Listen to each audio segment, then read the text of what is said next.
ಎಂದು ನಾನು ನಿಮ್ಮೆಲ್ಲರ ಮೆಚ್ಚಿನ ಸೈನಿಕಗಳ ಮೈಸೂರಿನ ಸಂಸ್ಥಾಪಕ ಮತ್ತು X black and white CM. ಇವತ್ತು ಕೊಡ್ತಾರಂಥ ಮಾಹಿತಿ ಬಹಳ ವಿಶೇಷವಾದಂಥದ್ದು, ಎಲ್ಲರಿಗೂ ಬಹಳ ಆಶ್ಚರ್ಯಕರ ಆಗುವಂಥದ್ದೇ. ಅದು ಕೂಡ ಅಗ್ನಿಪಥ್ ಸ್ಕೀಮ್. ಇವಾಗ 3ನೇ ವರ್ಷ ಸತತವಾಗಿ ಸಾಕ್ತಿರುವಂತ ಅಗ್ನಿಪಥ್ ಸ್ಕೀಮ್ COVID-19 ನಂತರ ಶುರುವಾದಂಥದ್ದು. Agnipath scheme tour of duty ಅಂತಿತ್ತು, ಅದನ್ನ ಚೇಂಜ್ ಮಾಡಿ ಅಗ್ನಿಪಥ ಶುರು ಮಾಡಲಾಗಿದೆ. ಅಗ್ನಿಪಥದಲ್ಲಿ ಸೆಲೆಕ್ಷನ್ ಆಗಿರುವ ಮಕ್ಕಳಿಗೆ ಅಗ್ನಿವೀರ್ ಅಂತೇಳಿ ಗುರುತಿಸಲಾಗ್ತದೆ. ಇದರ ಬಗ್ಗೆ ಇಂಪಾರ್ಟೆಂಟ್ ಒಂದು ನ್ಯೂಸ್ ಇದೆ.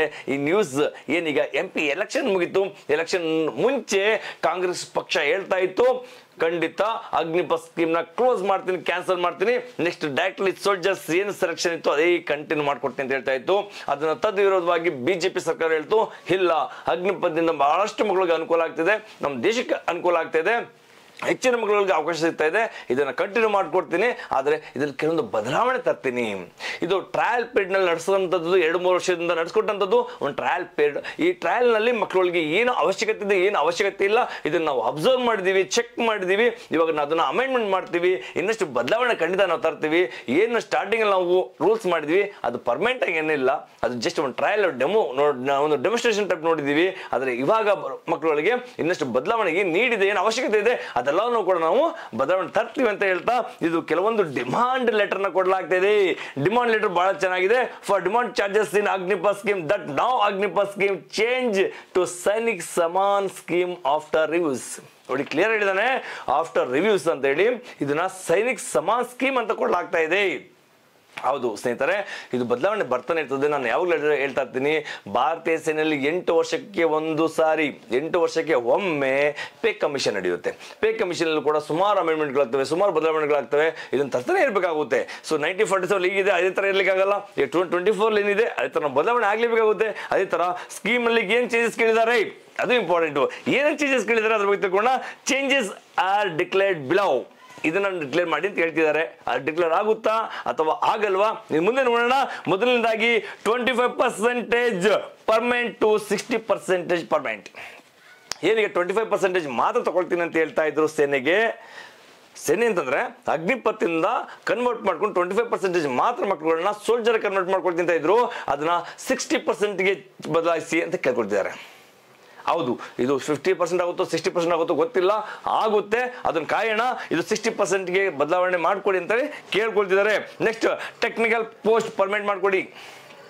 ಏನು ಟೆಕ್ನಿಕಲ್ ಪೋಸ್ಟ್ ಇದೆ ಅದು ಕೆಲವು ಮಕ್ಕಳು ಮಾತ್ರ ಹೋಗ್ತಾರೆ, ಹೆಚ್ಚಿನ ಮಕ್ಕಳು ಹೋಗೋದು ಇಲ್ಲ. ಅದು 4 ವರ್ಷಕ್ಕೆ ವಾಪಸ್ ಕಳಿಸ್ಬೇಡಿ, ಅದು 25% ಮಾತ್ರ ಇಟ್ಕೊಂಬೇಡಿ, ಪರ್ಮನೆಂಟ್ ಆಗಿ ಇಟ್ಕೊಂಬೇಡಿ ಅಂತ ಹೇಳ್ತಿದ್ದಾರೆ. ಅದೊಂದು ಡಿಮಾಂಡ್ ಕೊಟ್ಟಿದ್ದಾರೆ. 4 years ಡ್ಯೂಟಿ ಟು 7 years. ಏನು 4 ವರ್ಷ ಮಾತ್ರ ಇತ್ತು, ಇದರಿಂದ ಮಕ್ಕಳಿಗೆ ಅಷ್ಟೊಂದು ಲಾಭದಾಯಕ ಇಲ್ಲ. ಇದನ್ನ 7 yearsಗೆ ಮಾಡಿ 7 ವರ್ಷ ಮಾಡಿದ್ರೆ ಮಕ್ಕಳಿಗೆ ಇನ್ನೂ ಲಾಂಗ್ ಟೈಮ್ ಸಿಗುತ್ತೆ ಅಂತ ಕೇಳ್ಕೊಳ್ತಾ ಇದ್ದಾರೆ. Next after death family pension. ಹೌದು, ಸೊ ಇದು ಕೇವಲ ಅಕಸ್ಮಾತ್ ಅಗ್ನಿವೀರ್ ಏನಾದ್ರು ವೀರ ಮರಣ ಹೊಂದಿದ್ರೆ, ಭಾರತೀಯ ಸೇನೆಯಲ್ಲಿ ಡ್ಯೂಟಿ ಸಲ್ಲಿಸಬೇಕಿದ್ರೆ ಏನಾದರೂ ಅವ್ರಿಗೆ ಸಮಸ್ಯೆಗಳಾದ್ರೆ ಅಥವಾ ಜೀವ ಹೋದ್ರೆ ಅಂತಹ ಅಗ್ನಿವೀರ್ಗಳಿಗೆ ಒಂದು ಫಿಕ್ಸ್ಡ್ ಅಮೌಂಟ್ ಎಲ್ಲಿ ಸಿಗ್ತಾ ಇತ್ತು. 46 lakh 48 lakh ಅಥವಾ 1 crore ಅಮೌಂಟ್, ಈ ತರ ಬಿಗ್ ಅಮೌಂಟ್ ಸಿಗ್ತಾ ಇತ್ತು. ಬರೀ ಅಷ್ಟೇ, ಇದರಿಂದ ಅವರ ತಂದೆ ತಾಯಿಗೆ ಅಥವಾ ಮನೆ ಕುಟುಂಬಕ್ಕೆ ನೆರವಾಗ್ಲಿಕ್ಕೆ ಸಾಧ್ಯವಿಲ್ಲ. ಅವ್ರಿಗೆ ಪೆನ್ಷನ್ ಅಂತವ್ರಿಗೆ ಮಾತ್ರ. 7 ವರ್ಷ ಡ್ಯೂಟಿ ಮಾಡಿ ಬರ್ತಾರೆ, ಅವ್ರಿಗೆ ಪೆನ್ಷನ್ ಕೊಡಬೇಡಿ, ಪರವಾಗಿಲ್ಲ. 4 ವರ್ಷ ಡ್ಯೂಟಿ ಮಾಡ್ಕೊಂಡು ಬರ್ತಾರೆ, ಅವ್ರಿಗೆ ಪೆನ್ಷನ್ ಕೊಡಬೇಡಿ, ಪರವಾಗಿಲ್ಲ. ಆದರೆ ಅಕಸ್ಮಾತ್ ವೀರ ಮರಣ ಹೊಂದ್ರೆ, ಭಾರತೀಯ ಸೇನೆಯಿಂದ ಏನಾದರೂ ಹುತಾತ್ಮರಾದ್ರೆ ಅಂಥವ್ರಿಗೆ, ಅಂಥ ಫ್ಯಾಮಿಲಿಗೆ ನೆರವಾಗಬೇಕು ಡಿಫೆನ್ಸ್, ಅವರಿಗೆ ಒಂದು ಪೆನ್ಷನ್ ವ್ಯವಸ್ಥೆ ಮಾಡ್ಕೊಡಿ ಅಂತ ಕೇಳ್ಕೊಳ್ತಿದ್ದಾರೆ. ಇದು ಬಹಳ ನನಗಂತೂ ಇಷ್ಟ ಆಗಿದೆ. ಅವಶ್ಯಕತೆ ಇದೆ. ಒಂದು ಜೀವ ಹೋದ್ಮೇಲೆ ವಾಪಸ್ ಬರೋದಿಲ್ಲ, ಅಂತ ಕುಟುಂಬಕ್ಕೆ ನೆರವಾಗಬೇಕು ಅಂದ್ರೆ ಒಂದು ಪೆನ್ಷನ್ ವ್ಯವಸ್ಥೆ ಮಾಡ್ಕೊಡ್ಲೇಬೇಕಾಗ್ತದೆ. Next training period 24 to 42 weeks. ಮೊದಲು 24 weeks ಇತ್ತು, ಈ 24 ವಾರ. ಅದನ್ನ 42 ವಾರಕ್ಕೆ ಬದಲಾವಣೆ ತರಿ ಅಂತ ಹೇಳಿದ್ದಾರೆ. ಯಾಕಂದ್ರೆ ಇನ್ನಷ್ಟು ಮಕ್ಕಳಿಗೆ ಬಲಶಾಲಿ ಆಗ್ತಾರೆ, ಬುದ್ಧಿವಂತರಾಗ್ತಾರೆ, ವಿದ್ಯಾವಂತರಾಗ್ತಾರೆ. ಸೊ ಕಠಿಣ ಟ್ರೈನಿಂಗ್ ನ ಪಡ್ಕೊಂಡು ಮುಂದೊಂದು ದಿನ ಒಳ್ಳೆಯ ಸೈನಿಕರಾಗ್ತಾರೆ ಅನ್ನೋದು ಒಂದು ಭರವಸೆಯಿಂದ ಹೇಳ್ತಿದ್ದಾರೆ. ಈಗಲೂ 6 months ಆಗ್ತಿದ್ದಾರೆ, ಬಟ್ ಇನ್ನಷ್ಟು ಮೊದಲೇನಿತ್ತು 1 ವರ್ಷ 9 ತಿಂಗಳು, ಅದಕ್ಕೆ ಸಮಾನವಾಗಿ ನಡ್ಸ್ಕೊಳ್ಬೇಕು ಅಂತ ಕೇಳ್ಕೊಳ್ತಿದ್ದಾರೆ.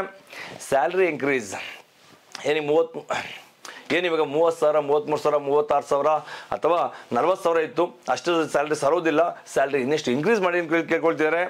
ಪೋಸ್ಟ್ ಇನ್ಕ್ರೀಸ್ ಏನು 46,000 ಆಲ್ ಇಂಡಿಯಾದಲ್ಲಿ ತಗೊಳ್ತಾ ಇದ್ರು, ಬಟ್ ಎಷ್ಟಕ್ಕೆ ಸಾಲೋದಿಲ್ಲ, ಇನ್ನಷ್ಟು ಪೋಸ್ಟ್ ಇನ್ಕ್ರೀಸ್ ಮಾಡಿ ಇನ್ನಷ್ಟು ಮಕ್ಕಳು ಭಾರತಾಂಬೆ ಸೇವೆ ಸಲ್ಲಿಸಲಿಕ್ಕೆ ಸೊ ಅವಕಾಶಗಳನ್ನ ಕೊಡಿ ಅಂತ ಕೇಳ್ಕೊಳ್ತಾ ಇದ್ದಾರೆ. Next 45 days holidays. ಮೊದಲು ಅಗ್ನಿಪಥ್ ಸ್ಕೀಮ್ ಅಲ್ಲಿ ಕೇವಲ 1 ತಿಂಗಳು ಮಾತ್ರ ಅವರಿಗೆ ರಜೆ ಕೊಡ್ತಾ ಇದ್ರು, ಅದು ಸಾಲೋದಿಲ್ಲ. 45 ಡೇಸ್ 1.5 ಮಂತ್ ಅವರಿಗೆ ರಜೆ ಕೊಡಿ ಅಂತ ಕೇಳ್ಕೊಳ್ತಿದ್ದಾರೆ. Fresh joiners not to called Agniveer ಇದ್ರ ಕೇಳಿದ್ದಾರೆ. ಯಾರು ಫ್ರೆಶ್ ಅಗ್ನಿವೀರ್ ಅನ್ನೋದು ಬೇಡ, ಇದು ಬೇರೆ ರೀತಿಯಿಂದ ಕೇಳ್ಕೊಳ್ತಾರೆ. ನೋಡಿ ಏನ್ ಹೆಸರು ಕೊಡ್ಬೋದು ಅಂತ ಹೇಳಿ. Agnipath scheme change to Sainik Samman scheme. ನೋಡಿ ಅಗ್ನಿಪಥ್ ಸ್ಕೀಮ್ ಅಂತ ಇದೆ, ಅದನ್ನ ಹೆಸರನ್ನ ತೆಗೆದಾಕ್ಬಿಡಿ, ಅದು ಚೆನ್ನಾಗಿಲ್ಲ ಹೆಸರು, ಅದು ಅಗ್ನಿಪಥ್ ಅಂತ ತೆಗೆದಾಕ್ಬಿಡಿ. ಇವಾಗ ಸೈನಿಕ ಸಮಾನ್ ಸ್ಕೀಮ್ ಅಂತ ಹೇಳಿ ಕೊಡಿ. ಹೆಸರನ್ನ ಬದಲಾವಣೆ ಮಾಡಿ. ಸೈನಿಕ ಅಂದ್ರೆ ಅದಕ್ಕೆ ಒಂದು ಜೋಶ್ ಇದೆ, ಒಂದು ಗತ್ ಇದೆ, ಒಂದು ಧೈರ್ಯ ಇದೆ, ಒಂದು ಏನೋ ಒಂದು ಬಲ ಇದೆ. ಆ ಬಲವನ್ನ ಕಡಿಮೆ ಮಾಡ್ಲಿಕ್ಕೆ ಹೋಗ್ಬಿಡಿ. ಅಗ್ನಿಪಥ್ ಅನ್ನೋದು ಏನೋ ಒಂದು ಅದು ಹೆಸರು ಚೆನ್ನಾಗಿಲ್ಲ. ನಮ್ಗೆ ಡೈರೆಕ್ಟ್ಲಿ ನೀವು ಸೋಲ್ಜರ್ ಅಥವಾ ಸೈನಿಕರು ಅಂತಾನೆ ಸಮಾನ್ ಸ್ಕೀಮ್ನ ಅಂತ ಮಾಡಿಕೊಡಿ ಅಂತ ಕೇಳ್ಕೊಳ್ತಾರೆ. ಟೋಟಲ್ ಪ್ಯಾಕೇಜ್ 41 lakhs ಏನು ಪ್ಯಾಕೇಜ್ ಇದೆ 41 lakhsಗೆ ಬದಲಾವಣೆ ಮಾಡಿ ಅಂತ ಹೇಳ್ತಿದ್ದಾರೆ. So next after 7 years guaranteed jobs provide. ಹೌದು, ಸೊ 7 ವರ್ಷ ಆದ್ಮೇಲೆ ಏನ್ ಮಾಡೋದು ಸರ್, ಮನೆಗೆ ಬಂದ್ಮೇಲೆ ಅಂತಿದ್ದಾರಲ್ಲ ಅಂಥವ್ರಿಗೆ ಒಂದು ಪರ್ಮನೆಂಟ್ ಜಾಬ್ ಸಿಗೋ ತರ ಒಂದು ಪ್ರೈವೇಟ್ ಕಂಪ್ನಿ ಆಗಿರ್ಬೋದು ಅಥವಾ ಸೆಂಟ್ರಲ್ ಗೌರ್ಮೆಂಟ್ ಆಗಿರ್ಬೋದು, ಸ್ಟೇಟ್ ಗೌರ್ಮೆಂಟ್ ಇಂದ ಏನಾದ್ರು ವೇಕೆನ್ಸಿ ಕೊಟ್ಟ ಮಕ್ಕಳಿಗೆ ಒಳ್ಳೆ ದಾರಿನ ಹುಡುಕೊಡಿ, ಮಾರ್ಗದರ್ಶನ ಕೊಡಿ ಅಂತ ಹೇಳ್ತಾರೆ. ಅಂತ ದಾರಿನ ಹುಡುಕೊಡ್ಲಿಕ್ಕೆ ಪ್ರಯತ್ನ ಮಾಡಿ ಅಂತಂದ್ರೆ ಜಾಬ್ ಪ್ರೊವೈಡ್ ಮಾಡಿ ಅಂತ ಕೇಳ್ಕೊಳ್ತಿದ್ದಾರೆ. All central vacancies 50% relaxation. 10% ಕೊಡ್ತೀನಿ ಅಂತ ಹೇಳಿತ್ತು ಸೆಂಟ್ರಲ್ ಗೌರ್ಮೆಂಟು, ಅದನ್ನ 15%ಗೆ ಇನ್ಕ್ರೀಸ್ ಮಾಡಿ ಎಲ್ಲ ಏನು ಅಗ್ನಿವೀರ್ ಬರ್ತಾರೆ ಅಥವಾ ಸೈನಿಕ ಸಮಾನ್ ಸ್ಕೀಮಿಂದ ಬರ್ತಾರೆ ಅಂತ ಮಕ್ಕಳಿಗೆ ಅನುಕೂಲ ಎಲ್ಲ ಕೇಳ್ಕೊಳ್ತಿದ್ದಾರೆ. Next in case of death soldier gets all reputation of a warrior. Just pension ಅಂತಲ್ಲ, ಏನು ಸೋಲ್ಜರ್ ಅಂದ್ರೆ ಸೊ ಈ 7 ವರ್ಷ ಅಥವಾ 4 ವರ್ಷದಲ್ಲಿ ವೀರಮರಣ ಹೊಂದಿರುವಂತ ಅಗ್ನಿವೀರ್ಗಳು ಅಥವಾ ಸೈನಿಕ ಸಮಾನ್ ಸ್ಕೀಮ್ನಲ್ಲಿ ಬರುವಂತ ಸೋಲ್ಜರ್ಸ್ಗಳು ಏನಾದ್ರು ಡೆತ್ ಆದ್ರೆ ಅಕಸ್ಮಾತ್ ವೀರಮರಣ ಹೊಂದಿದ್ರೆ ಅಂಥವ್ರಿಗೆ ಸೋಲ್ಜರ್ ಸಿಗ್ಬೇಕಿತ್ತು, ಆ ವಾರಿಯರ್ಸ್ ಏನಾದ್ರು ರೆಪ್ಯುಟೇಷನ್ ಇತ್ತು ಅದೆಲ್ಲವೂ ಕೂಡ ಇವ್ರಿಗೂ ಸಿಗ್ಬೇಕು ಅನ್ನೋದು ಕೇಳ್ಕೊಂಡಿದ್ದಾರೆ. ಖಂಡಿತ ಸಿಗ್ಲೇಬೇಕು. ಅವರು ಭಾರತಾಂಬೆ ಸೇವೆ ಸಲ್ಲಿಸ್ತಿದ್ದಾರೆ, ಗಡಿ ಭಾಗದಲ್ಲಿ ಶ್ರಮ ಪಟ್ಟಿದ್ದಾರೆ, ನಮಗೂ ಸಹ ತನ್ನ ಜೀವನ ತ್ಯಾಗ ಮಾಡಿದ್ದಾರೆ, ಕುಟುಂಬನ ಬಿಟ್ಟು ಅವರು ತನ್ನ ಜೀವನ ತ್ಯಾಗ ಮಾಡಿದ್ದಾರೆ. ಅಂತವ್ರಿಗೆ ನಮ್ಮ ದೇಶ ನೆರವಾಗಬೇಕು, ಅವ್ರಿಗೆ ಎಲ್ಲಾ ರೀತಿಯ ರೆಪ್ಯುಟೇಷನ್ ಸಿಗ್ಲೇಬೇಕು, ಗೌರವ ಸಿಗ್ಲೇಬೇಕು, ಎಲ್ಲ ಸ್ಕೀಮ್ನ ಲಾಭಗಳು ಕೂಡ ಅವ್ರು ಸಿಗ್ಲೇಬೇಕು ಅಂತ ನಾನು ಕೂಡ ಕೇಳ್ಕೊಳ್ತೀನಿ. ಇಷ್ಟೆಲ್ಲ ಮಾಹಿತಿ ಕೊಟ್ಟಂಥದ್ದು ಸೈನಿಕ ಸಮಾನ ಸ್ಕೀಮ್. ಇದನ್ನ ಯಾವಾಗ ಸ್ಟಾರ್ಟ್ ಮಾಡ್ತಾರೆ ಅದು ಗೊತ್ತಿಲ್ಲ. ಇದನ್ನ ಫೆಬ್ರವರಿ 2024 ಇಂದಾನೆ ಕೊಡ್ತಾ ಇದ್ದಾರೆ ಅಂತ ಹೇಳ್ತಿದ್ದಾರೆ ಇದನ್ನ ಡಿಮಾಂಡ್ನ. ಬಟ್ ಇವಾಗ ಅದನ್ನ ಬಿಜೆಪಿ ಸರ್ಕಾರಕ್ಕೆ ಬಂದಿದೆ. ಬಿಜೆಪಿ ಸರ್ಕಾರಕ್ಕೆ ಇದನ್ನ ಡಿಮಾಂಡ್ನ ಕೊಡಲಾಗಿದೆ. ದಯವಿಟ್ಟು ಆದಷ್ಟು ಬೇಗ ನಡ್ಸ್ಕೊಟ್ರೆ ನಮ್ಮ ಅಗ್ನಿವೀರ್ಗಳ ಮನಸ್ಥಿತಿ ಏನು ಈಗ ಬದಲಾಗಿದೆ. ಕೇವಲ 4 ವರ್ಷ ನಾನು ಹೋಗಿ ಏನ್ ಮಾಡ್ಲಿ, ಏನು ಇಂಟ್ರೆಸ್ಟ್ ಇತ್ತು, ಆಸಕ್ತಿ ಇದೆಲ್ಲ ಕಡಿಮೆ ಆಗಿದೆ. ಅದೆಲ್ಲವೂ ಕೂಡ ಮತ್ತೆ ಮಕ್ಕಳುಗಳಿಗೆ ಆ ಒಂದು ಉಲ್ಲಾಸ, ಒಂದು ಉತ್ಸಾಹ ಹೆಚ್ಚು ಮಾಡಬೇಕು ಅಂತಂದ್ರೆ ಇದು ಬದಲಾವಣೆ ತರಬೇಕು ಅಂತ ಕೇಳ್ಕೊಂಡಿದ್ದಾರೆ. ಖಂಡಿತ ಆದಷ್ಟು ಬೇಗ ಬದಲಾವಣೆ ತಗೊಬನ್ನಿ. ಇನ್ನಷ್ಟು ಉತ್ಸಾಹಿ ಭಾರತಾಂಬೆ ಸೇವೆ ಸಲ್ಲಿಸಬೇಕು ಅನ್ನೋ ಆಸಕ್ತ ಯುವಕ ಯುವತಿಯರಿಗೆ ನೆರವಾಗುವಂತ ಕೇಳ್ಕೊಳ್ತೀನಿ. ಇವತ್ತು ಕೊಟ್ಟಂತ ನಮ್ಮ ಸಿರಿಗಡ ಮೈಸೂರಿನ ಈ ಒಂದು ಮಾಹಿತಿ ಬಹಳ ಯೂಸ್ಗಳಿಗೆ, ಬಹಳ ಪೋಷಕರಿಗೆ ಅನುಕೂಲ ಆಗಿರ್ತದೆ. ಎಲ್ಲರಿಗೂ ಒಳ್ಳೇದಾಗ್ಲಿ, ಶುಭವಾಗ್ಲಿ. ನಮಸ್ತೆ, ಜೈ ಹಿಂದ್. ನಮಸ್ತೆ, ಜೈ ಹಿಂದ್. ಸರಿಕಡ ಮೈಸೂರಿನಲ್ಲಿ ನಡೆಸ್ಕೊಡುವಂತ ಫಿಸಿಕಲ್ ಫಿಟ್ನೆಸ್ ನ ಬೆನಿಫಿಟ್ ಬಗ್ಗೆ, ವಿಶೇಷವಾಗಿ ಅಗ್ನಿಪಥ್ ಅಗ್ನಿವೀರರು ಯಾರೀಗ PETಗೆ ತಯಾರಾಗ್ತಿದ್ರೆ ಅಂತ ಮಕ್ಕಳಿಗೆ ಏನೇನು ಬೆನಿಫಿಟ್ ಸಿಗುತ್ತೆ ಅನ್ನೋದ್ರ ಬಗ್ಗೆ ನಾನು ಹೇಳ್ತಾ ಹೋಗ್ತೇನೆ, ಕೇಳ್ಕೊಳ್ಳಿ. ಮೊದಲನೇದಾಗಿ 24/7 ನಿಮ್ಗಳನ್ನ ನಾವು ಕೇರ್ ತಗೊಂತೀವಿ. ಅಗ್ನಿಪಥ್ ಫಿಸಿಕಲಿ ತಯಾರಾಗುವಂತ ಮಕ್ಕಳು ಬಹಳಷ್ಟು ವರ್ಕೌಟ್ ಮಾಡ್ತಾರೆ, ಅವ್ರಿಗೆ ಆರೋಗ್ಯ ಬಹಳ ಮುಖ್ಯ. ಆದ ಕಾರಣ ನಮ್ಮ ಸೈನಿಕರ ಮೈಸೂರಿನಲ್ಲಿ ನೀರಿನ ವ್ಯವಸ್ಥೆಗೆ ಯಾವುದೇ ರೀತಿ ಕೊರತೆ ಇಲ್ಲ. 24 ಗಂಟೆಯಲ್ಲಿ 2 ಬಾರಿ 3 ಬಾರಿ ಸ್ನಾನ ಮಾಡಬಹುದು. ಬಟ್ಟೆ ಒಗಿಲಿಕ್ಕೆ ಕೂಡ ಯಾವುದೇ ರೀತಿ ಸಮಸ್ಯೆ ಇರುವುದಿಲ್ಲ, ಎಲ್ಲ ರೀತಿಯ ತಯಾರಿ ಇದೆ. ಅದ್ರ ಜೊತೆಗೆ ವಿಶೇಷವಾಗಿ ಹೆಲ್ತಿ ಫುಡ್, ಆರೋಗ್ಯವೇ ಭಾಗ್ಯ ಎನ್ನುವಂತೆ ಹೆಲ್ತಿ ಫುಡ್ ಕೂಡ ನಾವು ಇಲ್ಲಿ ವ್ಯವಸ್ಥೆನ ಮಾಡ್ಕೊಡ್ತಾ ಇದ್ದೀವಿ.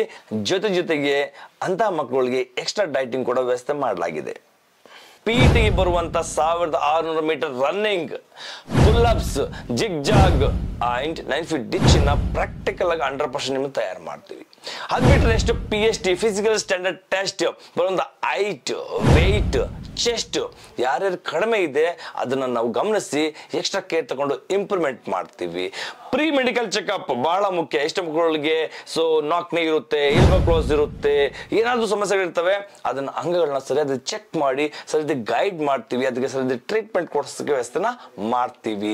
ಜೊತೆಗೆ ಆಗುವಂತದ್ದು ಡಾಕ್ಯುಮೆಂಟೇಶನ್ಗೆ ಹೆಲ್ಪ್. ಎಷ್ಟು ಮಕ್ಕಳು ಡಾಕ್ಯುಮೆಂಟ್ಸ್ ಬಗ್ಗೆ ಸರಿಯಾದ ರೀತಿ ಮಾಹಿತಿ ಇರೋದಿಲ್ಲ, ಅದ್ರ ಬಗ್ಗೆ ನಾವು ಅವ್ರಿಗೆ ಹೆಲ್ಪ್ ಮಾಡ್ತೀವಿ. ಇನ್ನೊಂದು ವಿಶೇಷತೆ ಏನಪ್ಪಾ ಅಂತಂದ್ರೆ ಅಡಾಪ್ಟಬಿಲಿಟಿ ಟೆಸ್ಟ್. ಅದು ನಾನು ವಿಡಿಯೋ ಕೊಟ್ಟಿದ್ದೀನಿ, ವಿಡಿಯೋದಲ್ಲಿ ನೋಡಿ ಅದ್ರ ಬಗ್ಗೆನೂ ಕೂಡ ನಾವು ಸಂಪೂರ್ಣವಾಗಿ ನಿಮ್ಮ ತಯಾರಿ ಮಾಡ್ತೀವಿ. ಬರೀ ಇಷ್ಟೇ ಅಲ್ಲ, ಪ್ರತಿಯೊಂದು ಅಗ್ನಿಪಥ ರ್ಯಾಲಿನಲ್ಲಿ ನಾವು ಕ್ಯಾಂಪಸ್ನ ಹಾಕೊಳ್ತೀವಿ, ಮಕ್ಕಳಿಗೆ ಅನುಕೂಲ ಆಗಲಿ. ಕೇವಲ ನಮ್ಮ ಫ್ಯಾಮಿಲಿ ಅಂತ ಮಕ್ಕಳುಗಳಲ್ಲ, ಹೊರಗಡೆ ಬರೋ ಮಕ್ಕಳುಗಳಿಗೂ ಹೆಲ್ಪ್ ಆಗಲಿ ಅಂತೇಳಿ ನಾವು ಕ್ಯಾಂಪಸ್ ಹಾಕೊಳ್ತೀವಿ. ಆ ಕ್ಯಾಂಪಸ್ನ ಲಾಭ ಪಡ್ಕೊಳ್ಳಿ ಅಂತೇಳಿ ವಿಶೇಷವಾಗಿ ನಮ್ಮ ಅಕಾಡೆಮಿಲಿ ತರಬೇತಿ ಪಡ್ಕೊಳ್ತಾರೆ ಮಕ್ಕಳುಗಳಿಗೆ ಬಹಳಷ್ಟು ಅನುಕೂಲ ಆಗ್ತದೆ. ಕ್ಯಾಂಪಸ್ ಎಲ್ಲಿ ರ್ಯಾಲಿ ನಡೆಸ್ಕೊಡ್ತಿದ್ದಾರೆ, ಇವಾಗ ಕೊಡಗಿನಲ್ಲಿ ಮಡಿಕೇರಿಯಲ್ಲಿ ರ್ಯಾಲಿ ನಡೀತಿದೆ, ಅಲ್ಲಿ ನಾವು ಕ್ಯಾಂಪಸ್ನ ಹಾಕೊಂಡು ಮಕ್ಕಳಿಗೆ ಹೆಲ್ಪ್ ಮಾಡ್ತೀವಿ. ಟ್ರಾನ್ಸ್ಪೋರ್ಟೇಷನ್ ಮಕ್ಕಳಿಗೆ ಹೋಗಿ ಬರ್ಲಿಕ್ಕೆ ಬಹಳ ಕಷ್ಟ ಆಗುತ್ತೆ, ಅದು ಕೂಡ ಹೆಲ್ಪ್ ಮಾಡ್ತೀವಿ. ವೀಕ್ಲಿ ಟ್ವೈಸ್, ಈಗ ಕಡಿಮೆ ಸಮಯ ಇರುವ ಕಾರಣ ವಾರಿಗೆ 2 ಬಾರಿ ಸ್ಟೇಡಿಯಂನಲ್ಲಿ ಪಕ್ಕ ಟೆಸ್ಟ್ ತಗೊಂತೀವಿ. ಟೆಸ್ಟ್ ಅಲ್ಲಿ ಅವರ ಇಂಪ್ರೂವ್ಮೆಂಟ್ ನ ಚೆಕ್ ಮಾಡ್ತೀವಿ, ಎಲ್ಲಿ ವೀಕ್ ಆಗ್ತಿದ್ದಾರೆ ಅದು ಗಮನಿಸಿ ಸರಿಯಾಗಿ ಗೈಡ್ ಮಾಡಿ ಮಕ್ಕಳನ್ನು ತಯಾರಿ ಮಾಡ್ತೀವಿ. ಬರೀ ಇಷ್ಟೇ ಅಲ್ಲ ಸ್ನೇಹಿತರೆ, ನಿಮ್ಮೊಂದಿಗೆ ನಾನು ಎಕ್ಸ್ ಬ್ಲ್ಯಾಕ್ ಕಮಾಂಡೋ ಶ್ರೀಧರ್ ಸದಾ ನಿಮ್ಮ ರ್ಯಾಲಿ ಮುಗಿಯೋ ತನಕ ಕೂಡ ನಾನು ನಿಮ್ಮ ಜೊತೆ ಇರ್ತೀನಿ, ಇದು ಗ್ಯಾರಂಟಿ ಪಕ್ಕ. ನಾವು ತಯಾರಿ ಮಾಡೋದು ಹೇಗೆ ಅನ್ನೋದಿತ್ತು ಅಂದ್ರೆ, ವಾರದ ಪೂರ್ತಿ schedule, morning, day, evening, night ಎಷ್ಟು ಅವಶ್ಯಕತೆ ಇದೆ ಅಷ್ಟು ಅವ್ರಿಗೆ ತಯಾರಿ ಮಾಡ್ತೀವಿ. ಅದು ಪುಲ್ಅಪ್ಸ್ಗಳಿಗಾಗಿರ್ಬೋದು, ರನ್ನಿಂಗ್ ಆಗಿರ್ಬೋದು. ಸ್ಪೀಡ್ ರನ್ ಬೇಕಾ, ಶಾರ್ಟ್ ರೂಟ್ಗಳನ್ನ ತಯಾರಿ ಮಾಡಿದ್ದೀವಿ. ಇವ್ರಿಗೆ ಇಂಟರ್ನೆನ್ಸ್ ಸ್ಟ್ರೆಂಥಿಂಗ್ ಜಾಸ್ತಿ ಬೇಕಾ ಅಂತವ್ರಿಗೆ ಲಾಂಗ್ ರೂಟ್ ರನ್ನಿಂಗ್ ಮಾಡಿಸ್ತೀವಿ. ಬರೀ ರನ್ನಿಂಗ್ ಮಾಡಿಸೋದಲ್ಲ, ವರ್ಕೌಟ್ ಅವ್ರಿಗೆ ಏನು ಅವಶ್ಯಕತೆ ಇದೆ ಅಷ್ಟೇ ವರ್ಕೌಟ್ ಅನ್ನು ತಯಾರಿ ಮಾಡ್ತಾ ಇದ್ದೀವಿ. ನಮ್ಮ ಸೈನಿಕರ ಮೈಸೂರಿನಲ್ಲಿ ಈಗಲೂ ಕೂಡ ಮಕ್ಕಳಿಗೆ ಸೀಟ್ಸ್ ಇದೆ. ಯಾರು ಆಸಕ್ತ ಮಕ್ಕಳಿಗಿದ್ರೆ ಬಂದು ಜಾಯ್ನ್ ಆಗಿ ನಿಮ್ಮ ಉಜ್ವಲ ಭವಿಷ್ಯನ ರೂಪಿಸ್ಕೊಳ್ಳಿ. ನಮ್ಮಲ್ಲಿ ಯಾವುದೇ ರೀತಿ ಲಿಮಿಟ್ ಸೀಟ್ಸ್ ಇಲ್ಲ, ವಿಶೇಷವಾಗಿ ಅಗ್ನಿವೀರ್ ಮಕ್ಕಳಿಗೆ. ನಮ್ಮ ಸೈನಿಕರ ಮೈಸೂರಿನಲ್ಲಿ ಎಲ್ಲಾ ತರಹದ ತರಬೇತಿ ನಡೆಸ್ತಾ ವಿಶೇಷವಾಗಿ ಕಾಳಜಿ ವಹಿಸುವಂಥದ್ದು ಅಗ್ನಿಪಥ ಸೋಲ್ಜರ್ಸ್ಗಳಿಗೆ. ಏನಕ್ಕಪ್ಪ ಅಂದ್ರೆ ಅವರ ಮನಸ್ಸು ಭಾರತೀಯ ಸೇನೆಯಲ್ಲಿ ಸೇರಿ ಭಾರತಾಂಬೆಯ ಸೇವೆ ಸಲ್ಲಿಸಬೇಕು ಎಂಬ ಮನೋಭಾವನೆ ಇದೆಯಲ್ಲ, ಅದಕ್ಕೆ ನಾವು ಕೃತಜ್ಞತೆ ಸಲ್ಲಿಸಬೇಕು. ಅಂತ ಮಕ್ಕಳಿಗೆ ಸಪೋರ್ಟ್ ಮಾಡಬೇಕು ಅನ್ನೋ ಉದ್ದೇಶದಿಂದ ನಮ್ಮ ಸೇನೆಯಲ್ಲಿ ಸೇವೆ ಸಲ್ಲಿಸಬೇಕು ಎಂಬ ಆ ಉತ್ಸಾಹ ಮನಸ್ಸಿದೆಯಲ್ಲ, ಅಂತ ಮಕ್ಕಳಿಗೆ ಸಪೋರ್ಟ್ ಮಾಡಬೇಕು ಅನ್ನೋದೇ ನಮ್ಮ ಉದ್ದೇಶವಾಗಿದೆ. ಅದಕ್ಕೋಸ್ಕರನೇ ನಾವು 24/7 ಕೇರ್ ತಗೊಂಡು ಲಾಸ್ಟ್ ಡೇನಲ್ಲೂ ಕೂಡ ನಮ್ಮ ಹತ್ರ ಬಂದರೂ ಕೂಡ ನಾವು ತಯಾರಿ ಮಾಡ್ತೀವಿ. ನಿಮಗೆಲ್ಲರೂ ಭಗವಂತ ಒಳ್ಳೇದು ಮಾಡಲಿ. Wish you all the best. ಆದಷ್ಟು ಬೇಗ ಬಂದು ಸೈನಿಕರ ಮೈಸೂರಿನಲ್ಲಿ ನಿಮ್ಮ ತರಬೇತಿಯನ್ನು ಪಡ್ಕೊಂಡು ಉಜ್ವಲ ಭವಿಷ್ಯನ ರೂಪಿಸ್ಕೊಳ್ಳಿ. ನಮಸ್ತೆ, ಜೈ ಹಿಂದ್.